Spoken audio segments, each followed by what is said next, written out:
Welcome everyone to this Log4j Retrospective. My name is Yiannis Pavlosoglou. We're here at the Kiberna offices in Athens and virtually with Jim Manico and Free Wortley, who are online.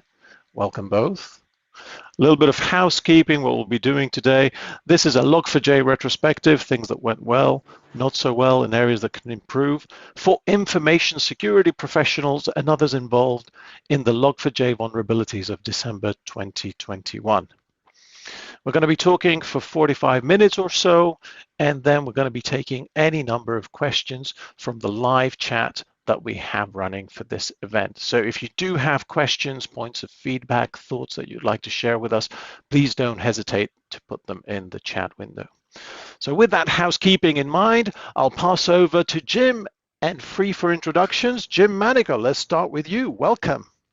Hello, Yiannis. I'm so happy to be here. How you doing today as well, Free? My name is Jim Manico. I'm the founder and principal at Manicode Security. I'm a secure coding educator. We teach developers how to write secure software all over the world. Happy to be here today. Thank you, Jim. Welcome. And Free Wortley. Hey, good morning, everyone. My name's Free, and I've known Jim for a very long time, but these days I'm running a small security startup called LunaSec.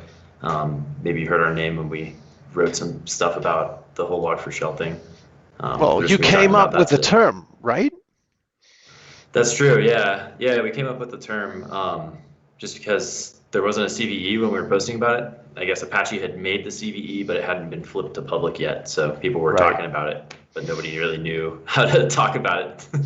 Well, great to have you here, Free, with us. And you don't always get to come up with a new vulnerability term, right? So congratulations on that. I think it's definitely caught on and helped also clarify what it is that we're trying to do and fix for this set of vulnerabilities that we'll be discussing today. So dive into the detail then. Let me try to kick us off. So we've had, I think it was 10th of December, it was the Friday, right? Yep. And we were tracking, as Jim said, and as Free mentioned, we were tracking for one of the companies that I hold the title of CISO. We were tracking this Log4j vulnerability. It'd been in the public domain for a number of years. And that Friday afternoon, I had scheduled a working lunch with a friend of mine that runs a set of red team folk for one of the large financials. And we're going to sit down and have lunch. And he was a little bit late, and he turned up to our lunch, and he said, I hadn't seen him for like 3 months. And he says to me, have you seen what's happened with this Log4j vulnerability? I was like, no, what's happened? It's like CVSS score, 10 out of 10, remote code execution. And literally we sit down, we order, and then my phone rings, right? And of course it's the team, one of the managers in the team, just making sure that we'd gone through everything and actually addressed what we needed to address to not go into full panic incident mode ahead of the weekend. So that in summary was the Friday, 10th of December for me. And thankfully we had controls in place that we'll be discussing and a variety of controls actually, which is great news to apply. And from that experience, Jim, how was that end of the week for you?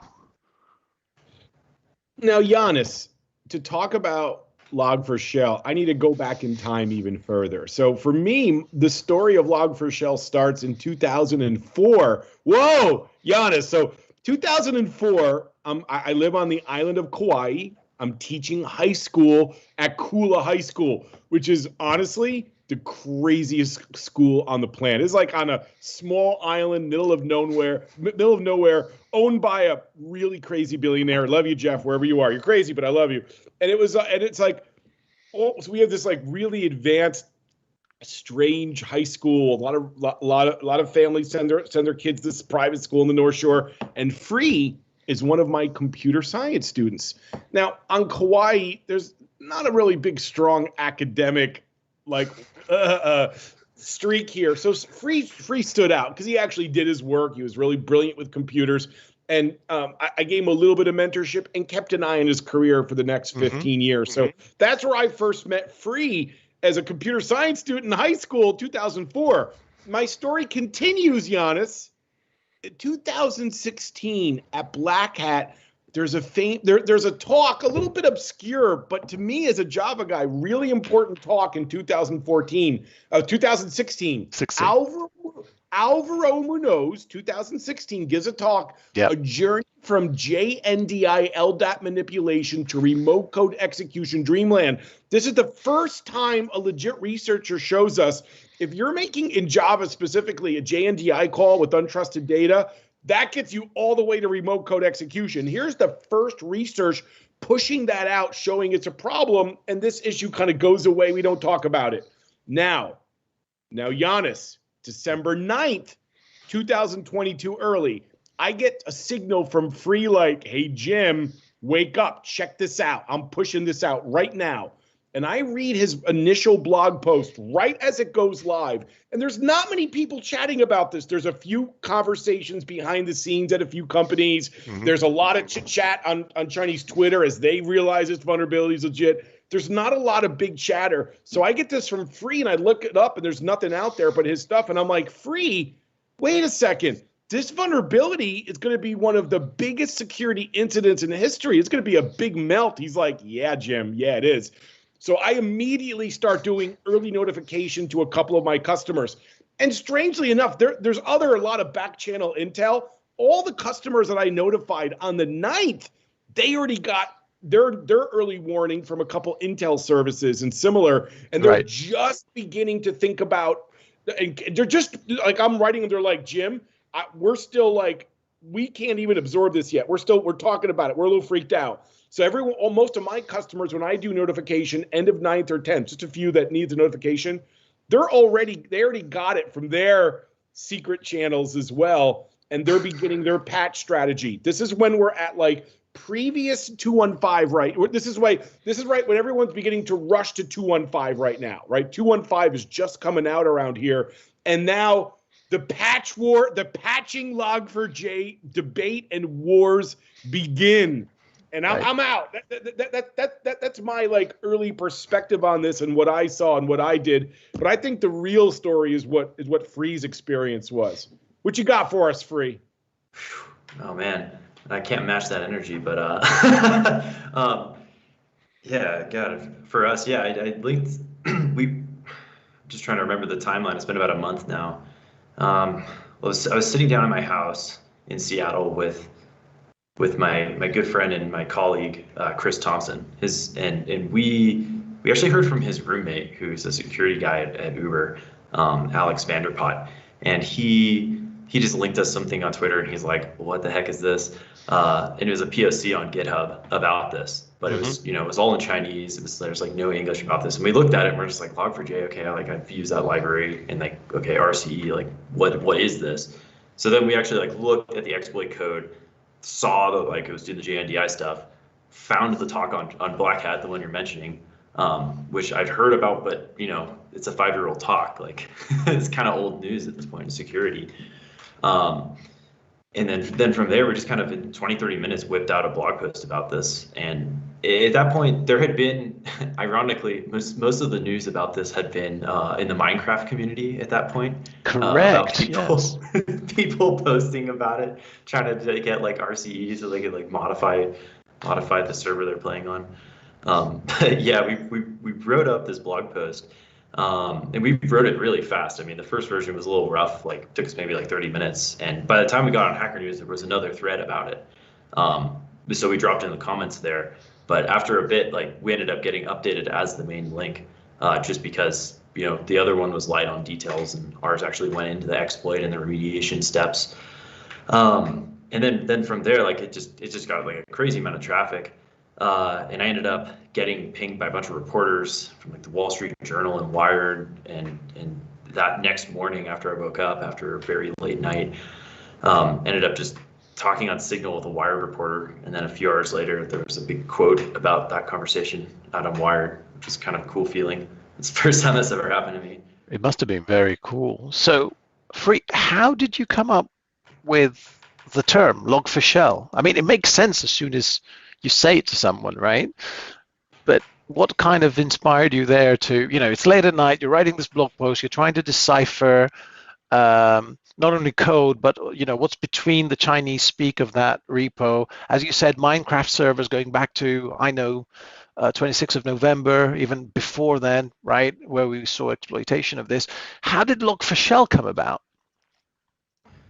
Well, there was not a CVE when we posted up the blog post. At that point, I don't believe that 2.15 was even released. At least it wasn't on the Apache releases page. If they had released it, it was like, I'm pretty sure there was an RC for it, but because there wasn't a CVE, because there wasn't any information. I think it was RC1. I think RC1, yeah, on that day. Like, because of that, we just, we wanted to be able to like actually talk about this on Twitter. Like, people were talking about this, and it was like hashtag Log4j RCE. But there was an RCE in 2019 in Log4Shell version 1. And so when people were Googling for this, they were getting that CVE that's like old, and it was, coming up with this term and being able to like have people talking about that was helpful for getting people to talk about the right vulnerability. And then later on, CVE 2021-44228 ended up being released. It's so true. And actually, if people think that you come up with a term typically to name a vulnerability, for all the young information security professionals out there, right?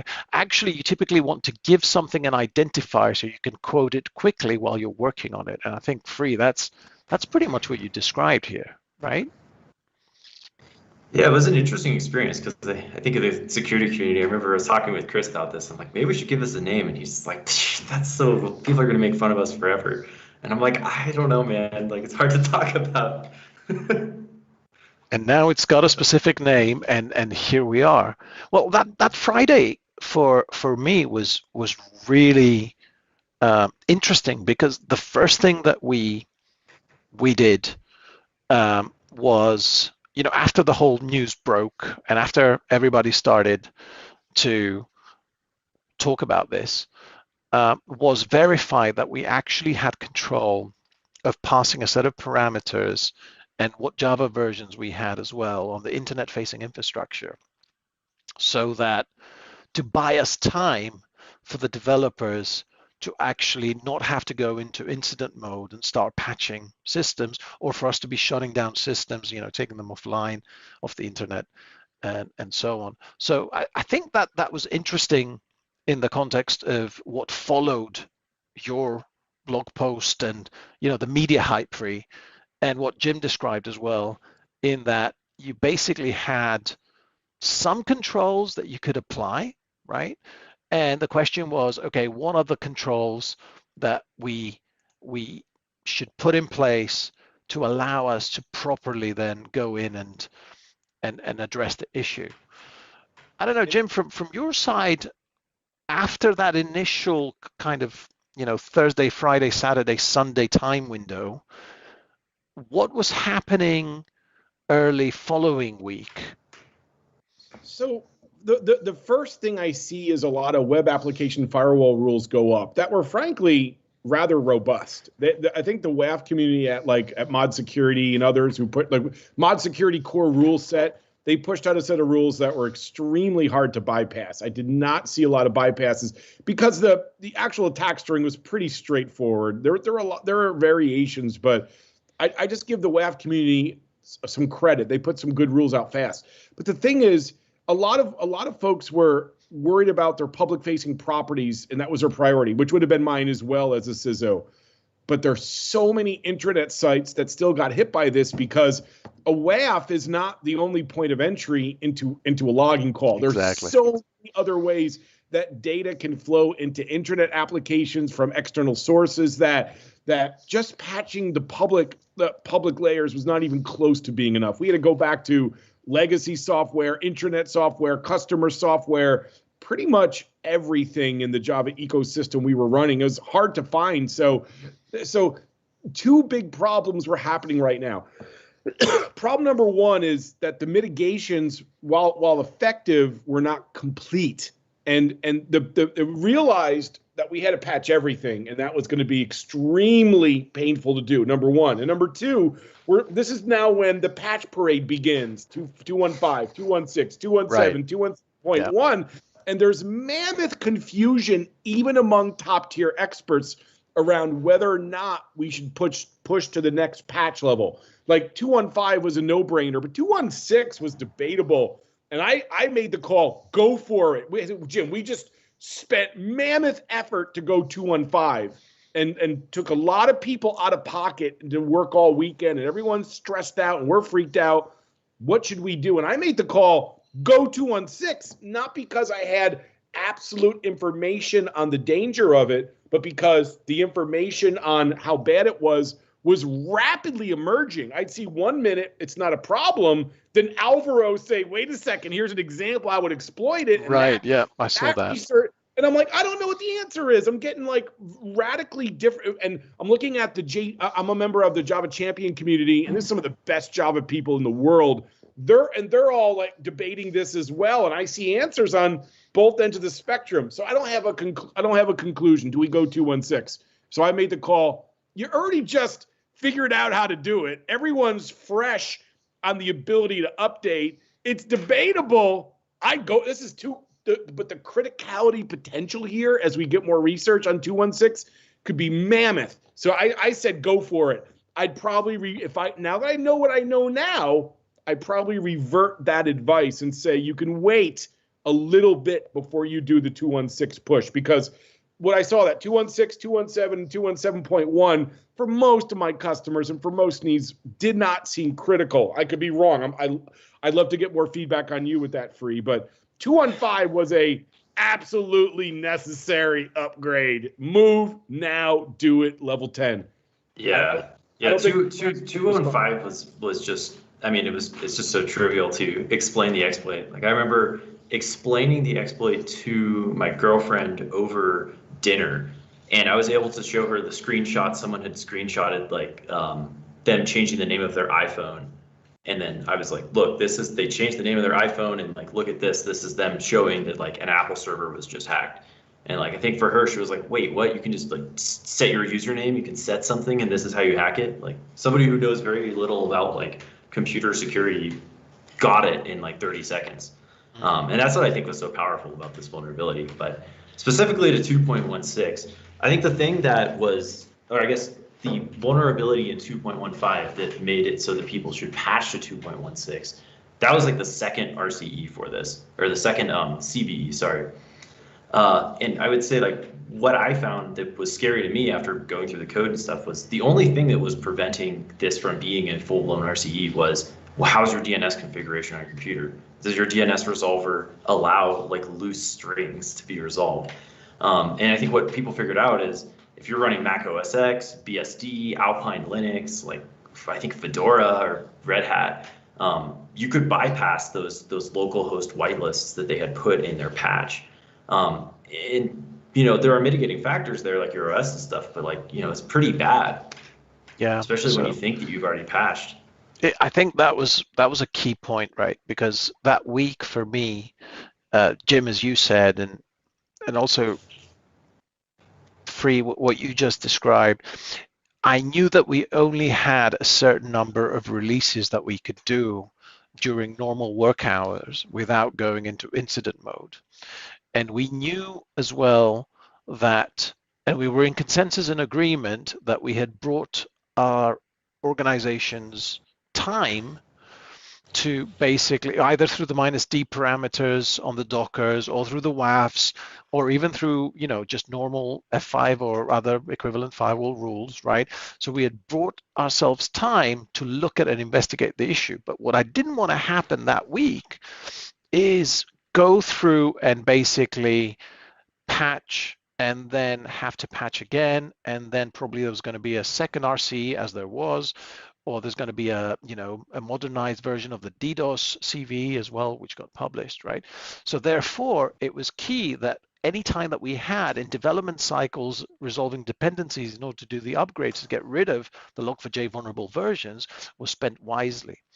And that was where organizations that had really good cooperation with their dev teams and actually understood as well the relevancy of controls that would be permanent, right, versus the control which might be a WAF or might be something temperamental for your internet-facing infrastructure or otherwise, were basically succeeding in their patch cycles because they were waiting for whatever version was, the version that kind of became approved through social media and so on, because none of the exploits would work, and all the bashing and thrashing of information security professionals trying to make a name by releasing a new CV wasn't actually working.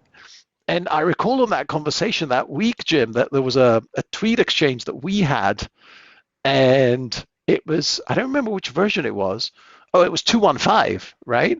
And I was saying that, look, 215 RC2 looks good, but the class files are exactly the same. If I go into the org Apache directory, right, the actual class files, the Java files, are exactly the same. So it was like a substring class that was involved. And so without getting too technical, what was really interesting was just waiting to see that week what version we kind of had to, stand down on and agree that this one's okay for now, and then spend all our energy there instead of spending it going through the minute, if you like, iterations. So Jim, that week for you, post the WAF rule set and the debate about which version to go on, what was the actual interaction that you were having around patching again, right? Because people must have been tired by that time. Was it kind of negative? Was it, okay, if we have to do it, we have to do it? Was it something else? Well, the move from RC1 to RC2 to 2.16, to 2.15 was rapid, right? So yeah. I didn't touch, no one in my world touched any of the release candidates. They waited to do the initial patch until 2.15 mainline was released, and that's when all the patch craziness started. And I don't have the exact date for that, but that's like, what, December 11th or December 12th or something? When did I think they released the patch within 24, or they released 2.15 within 24 hours of our blog post. So I want to say like I woke up and so maybe it was the 10th. Yeah, the 10th, late the 10th or the 11th. So that's when patch mania started in my world. That's when the first round of patching happened, and that was a no-brainer. And again, I believe this is like now a Friday or a Saturday. So these are like big companies around the world getting all their main engineers to now spend the weekend patching hundreds of apps is what I was seeing. And what was interesting is some of my customers, they've been like sweating and bleeding and then maturing and update capabilities. They already were in the process of updating libraries as part of their SDLC. And it was a lot of work for them, but they did it. They did it in 24 hours, large inventories. It's extremely impressive. Others, they didn't take updating as seriously. So they had to ramp up teams to update software that hadn't been touched for years, and it was still ongoing for some. It's so painful. So it highlights the importance of something I don't think a lot of people talk about: updateability. When you're already in the flow of updating third-party libraries as part of your SDLC, an incident like this is no big deal. To some degree, it's literally no big deal. But if you don't have that mature capability and you don't take third-party library updating seriously, this is going to be such an This was such an painful, expensive incident. People are still in the middle of that update. So your ability to rapidly update third-party libraries and do regression testing, especially legacy or less updated software, fundamental. No one talks about it. I'm talking about it now. And so. Yeah. So getting 2.15 out, most folks were on it that weekend, like waking people up, making it happen. And then I did notify one customer, please make the fast move to 2.16. I regret that because now that we look back on it, it's something they could have waited a little longer on in most cases. And 2.17 and 2.171, still some of my customers haven't even bothered patching to it because it's not that important right now. It's really obscure. So yeah. It was just that, again, we waited, and most people waited until 2.15 was stable before even worrying about RCs. I know some of the banking customers, they have other like incident handlers. They don't need an educator's advice, right? So they already have their own incident handling team. I know some of the banks out there that I got through side channel discussions, they were pushing out the RCs immediately, and they were ready to do multiple releases. And so, but I didn't see that firsthand. I saw that more through secondary. So it was from December 9th to December 14th. Again, I'm just an educator, but I was up 23 hours a day reading, talking to people, chit-chatting, getting a lot of questions. I was awake because I'm getting like the live real information from Free directly as he's the early adopter. I looped him in with Alvaro. Alvaro's the researcher who knows most about this vulnerability. I connected Free and Alvaro, watched their conversation, would relay the information to the Java champion community as best I could. It was really insane the first couple of days. And then things stabilized. I went on to... Yeah, absolutely. I think it's pretty stable, and I went into other things. That's again another view of my story over these couple of days. And Free, for you, what was the latter part of the week that followed? So, of course, we've had the Friday, Saturday, Sunday. Monday, we get into this pandemonium of what versions of Log4j should be used where and what do they protect against. So your name is out there. Log4Shell is everywhere on Twitter. How were your days unfolding during that time period of the second week, if you like? Oh man, I'm just thinking about it. Like, I mean, the biggest things we did are we ended up posting a second blog post that was just like a mitigation guide. It was just like, hey, like, here are the things that work and here are the things that don't work. Right. Because at that point in time, there was a lot of advice that was going out, and there was a lot of like false sense of security that people had where they're like, oh, I enabled this flag, so I'm safe, or I'm on the latest JVM version, so I'm safe. There was a lot of bad advice. I mean, I think the majority of advice I was reading based on, and I'm using your blog post as like my this is what I think the truth is, right? But the amount of misinformation out there around December 10th, 11th, 12th was extremely problematic. And it was hard. It was really hard, even for those who were somewhat in the know. It was really hard to figure out what was accurate and what was not. This is why I was tending to over-advise, just go to 216, because I didn't know what the truth was at this point. There's too much noise to make sense of it. Yeah, no, definitely. And for our blog post, like, it's all on GitHub. So like we had people filing PRs against our blog post to like update our advice, which was really cool. It was almost like it was a blog post, but it's kind of more like a Wikipedia page or something. And in addition to that, in addition to making this like mitigation guide and like really trying to like make it like easy for people to fix it, we also released a Golang CLI tool that would like scan your whole system, find jar files, unzip those jar files, go through and find vulnerable classes to tell you like, okay, here's Log4Shell inside of this package. Right. And I think that's like what made it so difficult for a lot of people to patch this or to not realize this. You could go look at your Maven file and be like, oh yeah, I don't have Log4j installed, I'm good. But then it's like inside your Spring dependency, there's a vulnerable Log4j version. And it's like you don't necessarily realize that unless you're a Java expert. And you need to know your Java code for the application in question.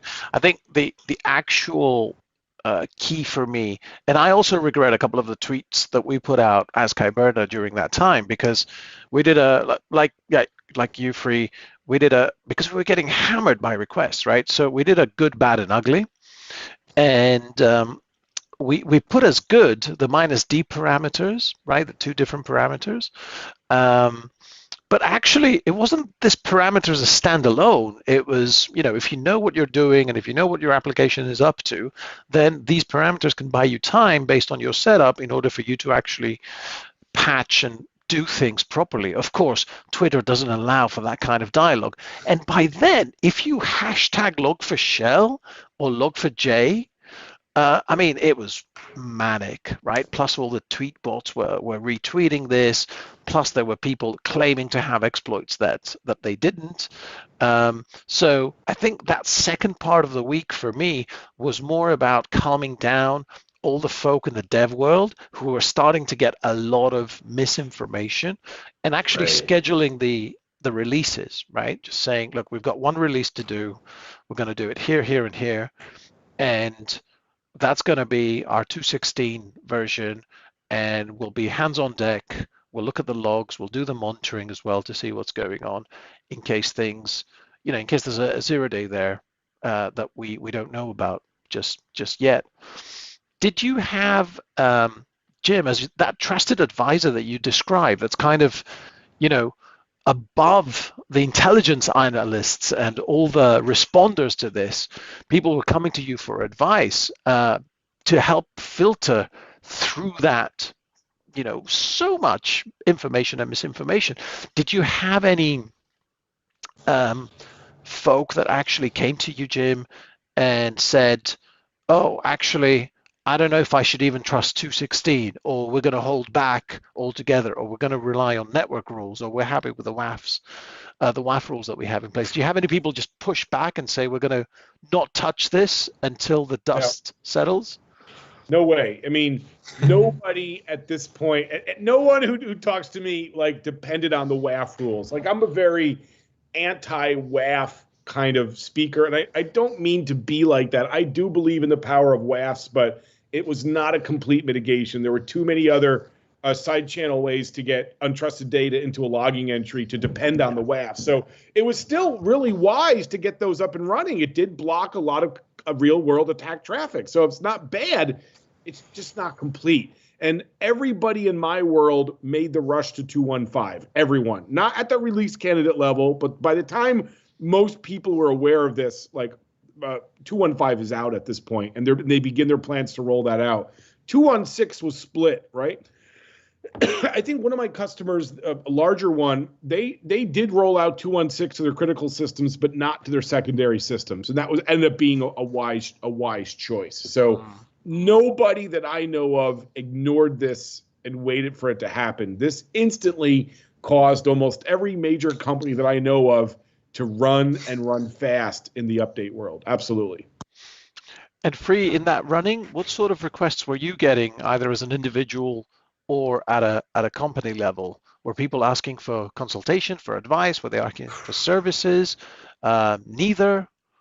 And yeah, no, it's really interesting thinking back on it, because I think in the total number of conversations I have, I've probably talked to over 100 companies dealing with this. I've probably gotten on a video call with, I don't know, 24 people while they were dealing with this, and just thinking about the biggest problems that I saw. A lot of it was people didn't even really know where to look. It's people were kind of just like overturning rocks in their inventory, because they're like, oh, this forklift over here has Java running on it because it's some Windows tablet that's the interface, and people just didn't, because of how wide-reaching and how extensive this was, people just didn't really have a grip on their inventory for a lot of this stuff. And anybody that had Docker, anybody that had modern CI, and they had faith in their ability to bump a dependency and then roll it out, just like you were saying, Jim.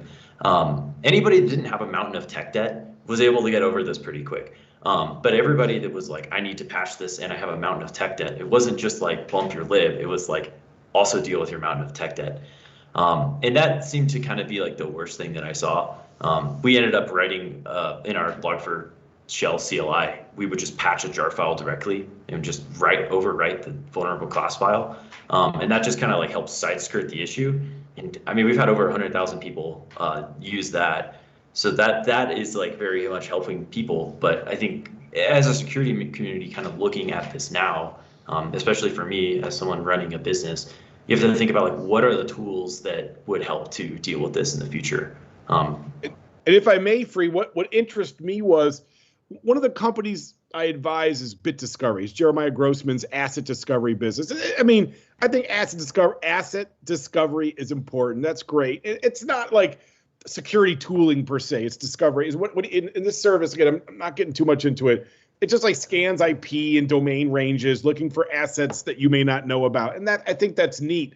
Well, guess what? All of a sudden, when Log4j hits, that becomes massively important. Your ability to understand your asset inventory. You already have asset inventory and asset discovery and asset management in place. Do you have something like SBOMs out there, right? The software bill of materials. So at a glance, you can understand if they're using Log4j or not. There's not many companies that have that level of sophistication. No. I think discovery it's a new thing we've only seen for a couple years in the industry as mature tooling, but those that did have it were way supercharged to address this issue. And it illustrated the importance of understanding your inventory. That's a little nod to Jeremiah's work at BitDiscovery and all the other discovery companies that are all relatively new. They really demonstrated their value throughout this incident in a big way. I think you're right, Jim. Yeah.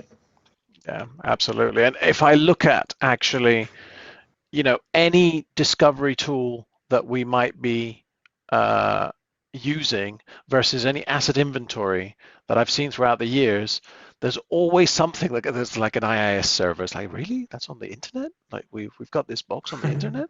I didn't know that. Like, oh, okay. So it's worth cross-checking your inventory and actually going through a more rigorous and onerous discovery process. I would say that one of the things that I really enjoyed this time around is having, with this vulnerability, is having a variety of controls that we could deploy, knowing that we have an incomplete inventory.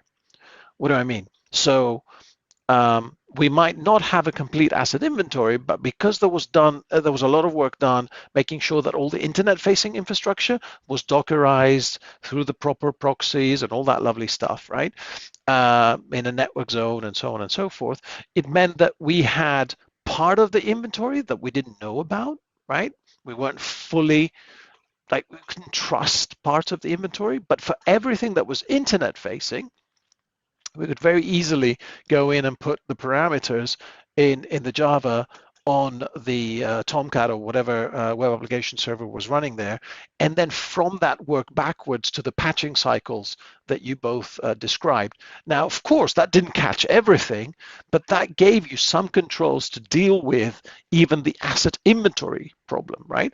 So mitigating, for the risk professional out there, mitigating control to an incomplete asset inventory, discovery, of course, but then also being able to know what part of your infrastructure is going through containers, Dockers, automation, can be very helpful when you're trying to make sure that you've passed the latest versions of Java or whatever application component is there.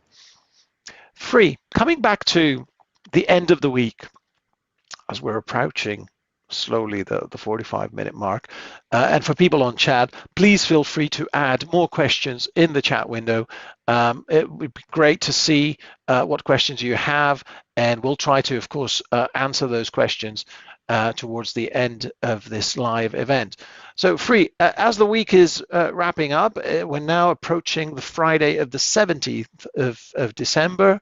Things are starting to quiet down. People are entering holiday mode as well. What was happening? You mentioned 100,000 downloads. When did you hit that number for your company, and what was happening towards the end of that week for you? Yeah, that's an interesting question. I'm trying to the metrics that we had were like a little difficult because it's just the GitHub download statistics. 100,000 is impressive, right? So that's important. Thanks. Yeah, I mean it took maybe about a month for there to get 100,000. And the interesting thing about this is I feel like there are kind of like two waves of this vulnerability, which are you get all the really like on top of security companies patching this right away. But then you have Christmas in the middle, and then you have people kind of coming back, after January holiday. Maybe they took all of December off, and they're kind of asleep at the wheel, during this thing, coming back into it and being oh, we really have to deal with this. And so we just started seeing a ton more traffic and a ton more people rolling this out. And I think the other side of this too is, companies kind of will have a really good grip on their most critical systems, but the parts that I saw people struggling with the most were vendor dependencies. Maybe you're running Jira, maybe you're running a variety of other vendor software on-prem, In a lot of companies that I saw, their vendors were just like, yeah, we don't have a patch, sorry, just turn it off. Like, and for some companies, like, you know, they could because it was some random thing out of the corner. But for a lot of companies, they couldn't patch that. And a lot of companies they just didn't even know, like they didn't have an SBOM of their vendor dependencies. That they were just writing emails to every single vendor that they had and trying to scan for advisory lists. And like, you know, like I think HP never put out an advisory about this, at least in the first like 2 weeks. Okay. And that was, you know, maybe HP is the only Fortune 500 company that doesn't have Java. But it's just interesting, like, because like the best. True. That would be not true. That would not be true for sure. Statistically, I don't know how you would be able to do that with a language such as Java. Yeah, like, but it's like the best companies can deal with this really quickly, but it's like the worst companies can't, and those are the ones that the hackers are going to be going for. And yeah, having a reflection on this now, it's like we've been building a bunch of security tooling to be like really like proactive security, like hardening your architecture against an RCE. But now it's like we're kind of realizing like people don't really need help with that as much as they need help with like being aware of where all of their code is running, where, you know, all their vulnerable libraries are. Like it's a complicated landscape for companies trying to deal with real-time security patching. Very, very complicated. And I think what's interesting, Free, is, you know, what you said, right? That people just came back after the holidays and said, oh, what do I need to do? Meantime, you know, there's all these blacklists of vulnerable of servers who are issuing vulnerable classes back through JNDI calls. So here's a question for both of you. What do you think was the best and worst control that you saw being deployed out there? And we'll do a quick round on this before we take questions from our chat, from the audience. What was the best and worst control that you saw out there during the opening 2 weeks in the mid-December time window regarding this particular remote code execution of the DDoS, right? This particular CVE. Free, shall we start with you? Yeah, I think the best one, well, I guess I'll start with the worst. The worst one was probably the Java version, just because by default it had restrictions about like where code could be loaded from, but it was so easily bypassed because it is kind of like a ROP chain in like C++, where you're finding like other little pieces of code and munging them together to create like an exploit chain to give you RCE. It's kind of the same thing with Java. It's like, well, if you're using, I think if you're using Spring or Tomcat, it's like there are other classes in there that you can instrument with your JNDI payload to get RCE. So even though like they've kind of patched this in modern Java, it didn't work. And I think that for the best mitigation, it was removing the class file, just removing JNDI lookup.class. Like, wow. Yeah, I mean, that was 100% effective. Like you could be on 2.110 right now, and there's no class to execute. Fine. Yeah. There's no code. Yeah. The byte loader is not running anything. Jim, for you, best and worst security control that you saw during those 2 weeks? Okay, the best security control. Now, this is kind of a terrible thing to say, but I've given so much negative feedback to the WAF community. The fact that the WAF community did have some good and hard to bypass rules up almost instantly, that I give it in a meaningful way without doing any harm. And I had a lot of negative things to say about them during this, and I look back on it, they did very well. And so the best was and please nobody quote me on this. If anyone ever says I said this, I will never agree that I never said this. We're going to quote this 45 minutes in. The WAF community did a really outstanding job getting their work out for the Log4Shell issue. That's the best. The worst, I think, was any advice that caused me to change configuration in my Java application, change source code. So, and there's at least 4 or 5 different configuration settings and Log4j initialization changes and different flags to run under, and all of those were a bad idea. So the downside is, okay, the good advice was almost always to update to the newer version was almost always the right answer. And even though we did the 2.6, 2.17, and 2.1 was probably not, it's a much lower severity score, those were the best, the actual version updates out of Apache, even though it was a little not the greatest run, it was the right solution. And again, the worst was any advice that made me touch a config file or similar. They were all ended up being bad pieces of advice and really expensive time-wise to fix.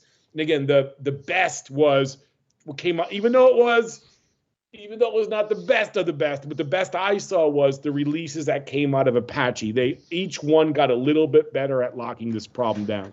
Yeah, that's my take on this. Yeah. And we have to give kudos to the Apache community on really turning the handle here, right? Because if you look at the commits and also the publications around this, they kept it real. They didn't over-egg the pudding, and they actually made sure that they were factual each step of the way as to what protection each release, including the release candidates, does. Jim? And hang on, Yiannis. I got. It's gonna pop if I don't say it. It's gonna explode out my. The biggest thing that was not talked about enough. Here's the biggest issue that was not addressed in this. Is the problem really is that we have so many open source libraries that we depend on with critical infrastructure that no one's funding.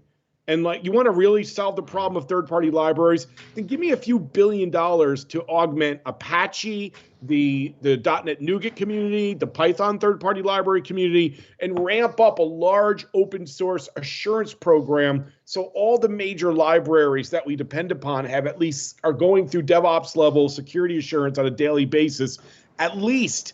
I'm like, this is a vulnerability we've known about for 5 years. We can't find, we do have static analysis engines in the Java world that pick up this problem. I mean, I just think that we got to stop taking libraries from the third-party community, especially big companies, and not funding them in some way specific to security assurance. And I think that's what we should be talking about, Yiannis, damn it. And no one cares. No one's speaking about this. Like Heartbleed back in the OpenSSL world. Before that, OpenSSL had some pretty shitty security assurance in play. It's a lot better now. So let's not wait for the next bleeping incident and get governments around the world or someone to write a few $1 billion checks to these open source foundations that power the world's software. Yiannis, you're welcome. It's an ongoing issue, Jim, and that is something that, I've worked on open source projects, even led some of them for offensive security tools as well. And the main issue here, and I'm sure Free, you're experiencing this, is that at some stage, people take for granted that you're going to be doing another release, right? So, and you're going to be making things better. It would be great to have, maybe not on every release, as you said, Jim, but to be able to say, I don't know, that after this, Log4j 3.001, or whichever version we pick, has been through this level of assurance, right? So at least people know that there is a version that has gone through some more scrutinous training, and maybe we need to kickstart the funding on this through the respective channels, because I don't see this being managed centrally in a decentralized development world. Free, what do you think? No, I mean, well, let me ask you both a trick question, or not really a trick question, but just curious. Like, what do you think the Apache Foundation's revenue is, like in donations, like for a given year? I'm guessing like under 10 million. What do you think, Yiannis? Yeah, I would have. 10 sounds about right. Yeah, I'm looking it up. So I think it's between 1.5 and 2.3 million. Oh, you're kidding me. Yeah, it's like we're talking about. Hey, web server. Fortune 500. I got to talk to all, excuse me, Yiannis, excuse me, Freak. So all of you who are Fortune 500 employees, leaders, fiduciaries, C-level staff, investors, we need to talk. And here's the thing. Your giant multi-billion or multi-trillion-dollar corporation is benefiting from the use of open source software to the tune of untold millions of dollars in savings every year. Guess what? Apache is getting under $2 million in funding a year. So what you do is you get out your checkbook and you write $1 million or more to Apache today. And it's not going to go to waste, actually. That's very important. It will not go to waste. it will help your company's security directly. And the fact that we're not funding Apache more and yet using it across the board is a problem that needs to end. Well, not just Apache, but also some of the other leading open source projects. So shall we look at questions from the audience? Let's do it. We have a question here. I'm just going to read it out. When the next Log4Shell 10 out of 10 CVE score critical vulnerability drops, what are the major things that are going to have changed for large companies in order to prevent the chaos that people felt?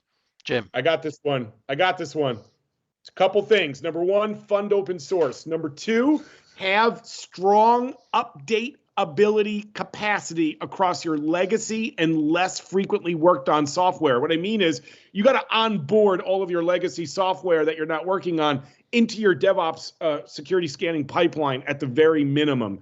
And three, do asset discovery, asset management, and software bill of materials. Understand what you got and what it's using so you're ready next time along. I think it's pretty straightforward what we need to do to improve the next time this goes down for most companies.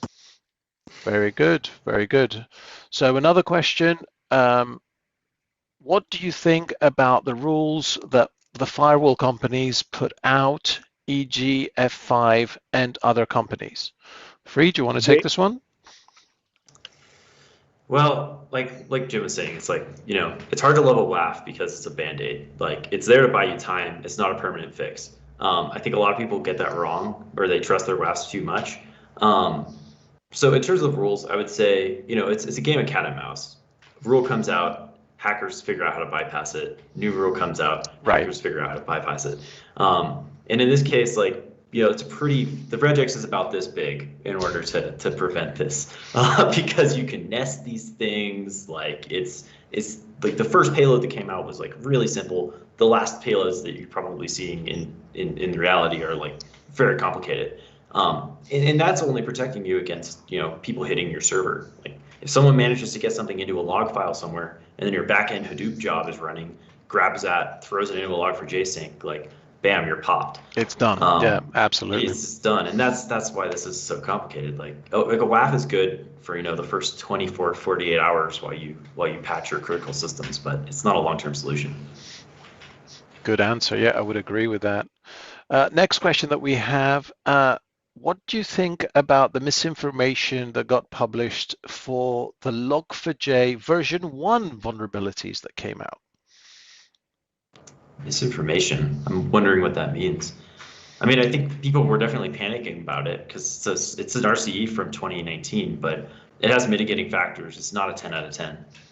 Yes, and I think misinformation in the context of if you are patching Log4j2, you need to patch Log4j1, right? Which was completely inaccurate. Actually, Log4j1 was only exploitable on the very specific conditions, and we tried coding a POC and couldn't. It was, it was that difficult. Jim, do you have a view on this? Give me the question again, boss. Where are we? We're all over the map. Where are we today? What do you think about the misinformation that people had to, I'm paraphrasing the question, had to patch Log4j version 1? That it was also vulnerable. And I'm not, believe me, I was moving so fast. I'm not innocent here either, right? So I made, it's just that it was such a top level critical problem. It was something that was already actively being exploited, and the exploitability was really straightforward. It wasn't a difficult attack at all. It was straightforward. It was level 10 criticality. It was out in the wild. So everyone had to move fast. They had to make key decisions immediately to manage the security of your company well, and everybody was impacted. So guess what? Guess what happens when you're rushed in an engineering context and moving fast? You're gonna make mistakes. Engineering doesn't happen at high speed. You need to really do proper analysis and testing and development. You need time. You got to be careful, and you don't want to just rush through this stuff. So these are expected mistakes. And I made the judgment to err on the side of pushing orgs to patch And even though it may not have been technically accurate, based on the information I had then, in this week of December 9th, it was the right thing to do. I don't think it was a bad call, even if it was inaccurate, because the misinformation was so significant, as it was anytime the first couple of days after big critical events come out. We saw the same misinformation. I think this reminds me of Heartbleed. This is really a Heartbleed-like issue. Struts to some degree as well in 2017. When you see these kind of move now, CVSS 10 issues almost always have misinformation in the beginning. So I don't blame it. It's just part of the problem when we have to rush this fast. When we used to train staff for, incident management exercises, and I agree with you fully, Jim, we said that, and it's a known rule among the business continuity management community as well, that if you look at any incident and retrospect on it, there's going to be a ton of decisions that you could have done better on.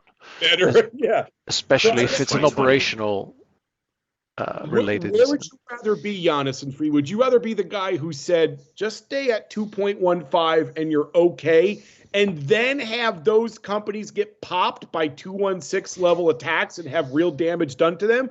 Or would you rather be the guy who said, go 216 now, wake them up, get them going and make it happen, and knowing that was not as necessary as we thought? I'd rather be that guy. And I just, in these major incidents, I want to err on the side of using a little bit too much resource to protect my organization than doing too much wait and see. Too much wait and see. So actually take the action. Yeah, absolutely. Free. But that's just my nature. That's my nature, Yiannis. I know you're more of a careful, let's think through this. I'm more of a, we're going, man. We're doing it. And, that's where if I could go back, I would have said the same thing. Absolutely. Free Wortley, any closing remarks from you? It's interesting to see how every security company has turned this into their bread and butter. You see Log4Shell on almost every major website. You go to Tenable, you go to any of these sites, it's they're talking about it, and it's interesting how the problem with security is people don't care until they care. It's really hard to get people. And how does that make you feel, given you came up with the term? Well, it's just interesting, but it's also kind of frustrating. It's just there's so much hype around this thing, and it's people trying to make new CVEs, people trying to create this fear culture and sell their product in that fear. And that I hate that. I really, really hate that. It's so cheesy. It's like snake oil. Yeah, we don't need that in the InfoSec community. Absolutely. Yeah, and I think that hurts the security community more than anything. I wish there was a solution for that. I wish that we could get to a point I think ultimately the way to deal with this is have proactive things like inventory management and hardened architectures, so that even if you have an RCE, it's not the end of the world.